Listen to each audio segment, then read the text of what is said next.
Poin yang berikutnya,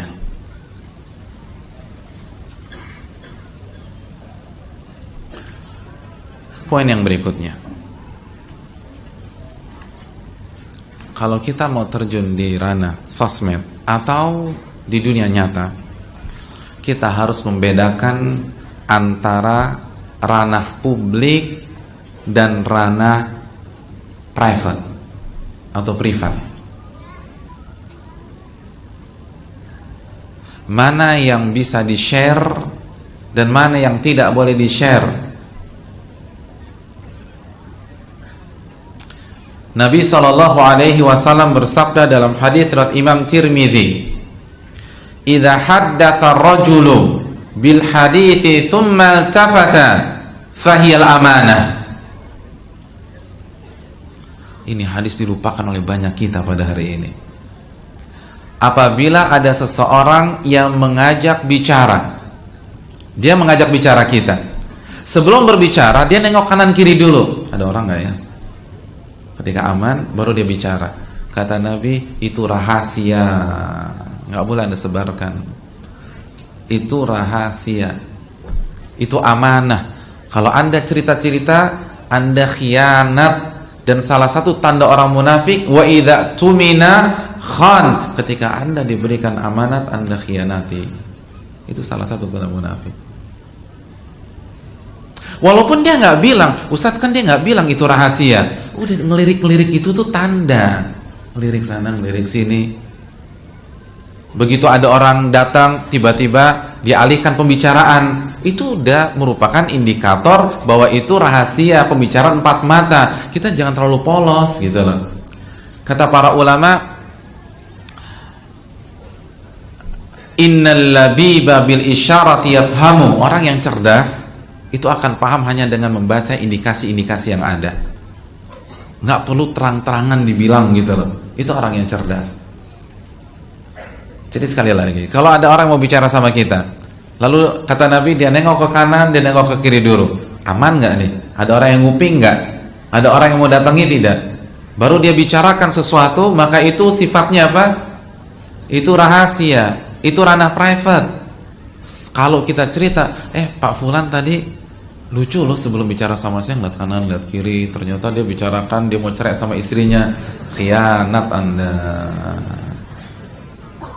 Itu bukan lucu, itu rahasia, Mas. Anda ini terlalu polos banget.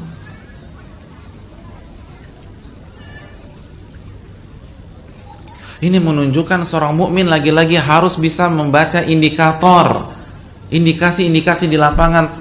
Karena orang nggak setiap saat bicara terang-terangan. Nah begitu juga kalau antum ada rapat tertutup dengan seseorang, maka antum nggak boleh share di grup. Gak boleh, hukum asalnya haram. Kalau ada orang bisa saya bicara empat mata dengan Anda, berarti itu nggak boleh di share, nggak boleh disampaikan. Tadi siang saya ketemu dengan Ustadz A, dia ngomong begini, haram hukumnya. Walaupun dia tidak mengatakan ini rahasia loh, nggak boleh, hukumnya haram. Dan itu salah satu tanda orang munafik. Kalau misalnya ada orang, saya hanya mau bicara dengan Anda, itu berarti rahasia.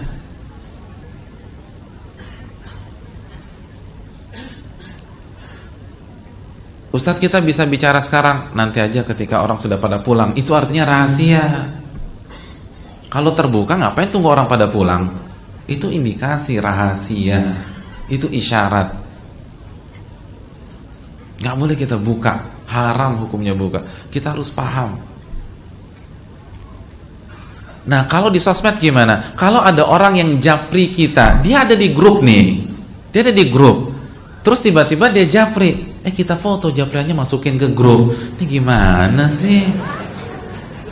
Itu rahasia, japri, kan japri,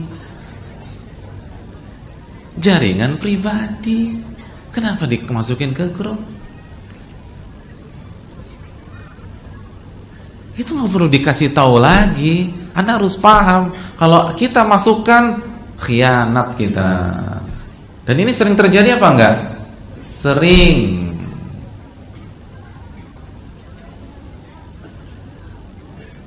Ada seseorang japri-japrian dengan seorang ustadz atau seorang ini, dimasukin ke grupnya. Tadi Ustadz A bilang seperti ini, persis dikasih kata-katanya, tetap dikasih. Ini nggak boleh, hukumnya haram di dalam Islam. Atau ketika misalnya kita berbicara secara tertutup, tidak boleh merekam, hukumnya haram. Ada sebagian pihak direkam, kecuali minta izin. Tidak boleh merekam tanpa sepengetahuan si pembicara, karena itu ranah private. Karena dia juga punya handphone, kan dia punya gadget. Kalau merekam, dia aja yang ngerekam. Nggak boleh kita merekam tanpa izin. Tidak boleh merekam tanpa izin, karena itu ranah privasi, rahasia, bukan ranah publik.